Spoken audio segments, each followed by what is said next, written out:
Okay, here we go with chapter 2. It's called Home Problems. It starts on page 7. Okay. Stuart was also helpful when it came to ping pong. The littles liked ping pong, but the balls had a way of rolling under chairs, sofas, and radiators, and this meant that the players were forever stooping down and reaching under things. Stuart soon learned to chase balls, and it was a great sight to see him come out from under a hot radiator pushing a ping pong ball with all his might, the perspiration rolling down his cheeks. The ball, of course, was almost as high as he was, and he had to throw his whole weight against it in order to keep it rolling. The Littles had a grand piano in their living room, which was all right, except that one of the keys was a sticky key and didn't work properly. Mrs. Little said she thought it must be the damp weather, but I don't see how it could be the damp weather, for the key had been sticking for about 4 years, during which time there had been many bright, clear days. But anyway, the key stuck and was a great inconvenience to anyone trying to play the piano.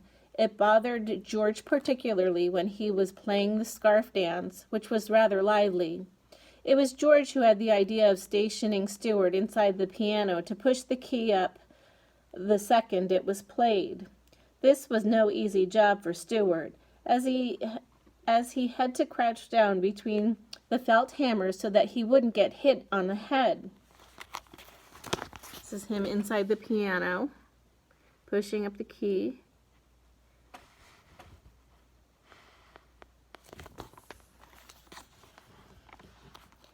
But Stuart liked it just the same.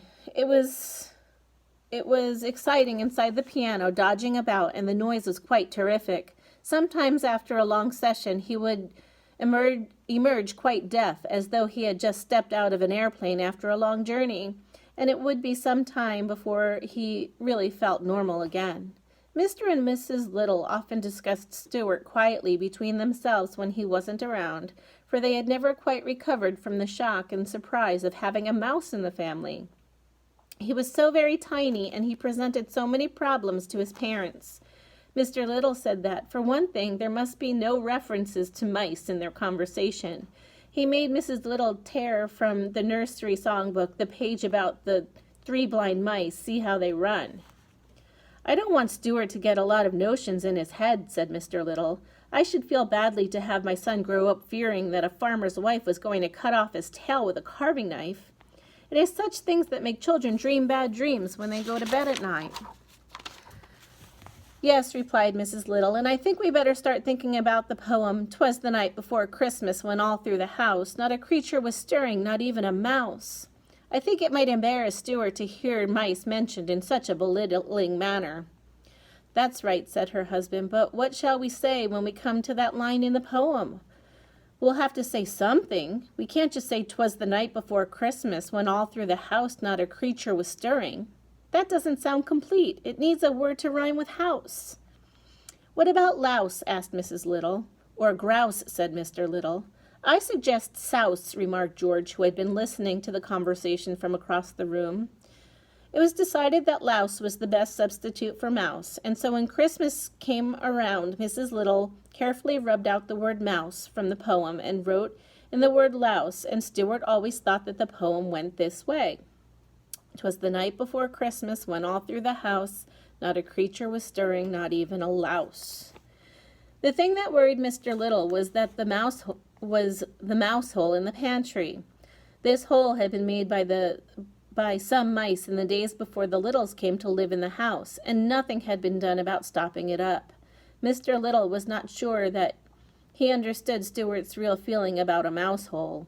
He didn't know where the hole led to, and it made him uneasy to think that Stuart might someday feel the desire to venture into it. "After all, he doesn't look a good deal like a mouse," said Mr. Little to his wife. "I have never seen a mouse yet that didn't like to go into a hole." There's the little mouse hole.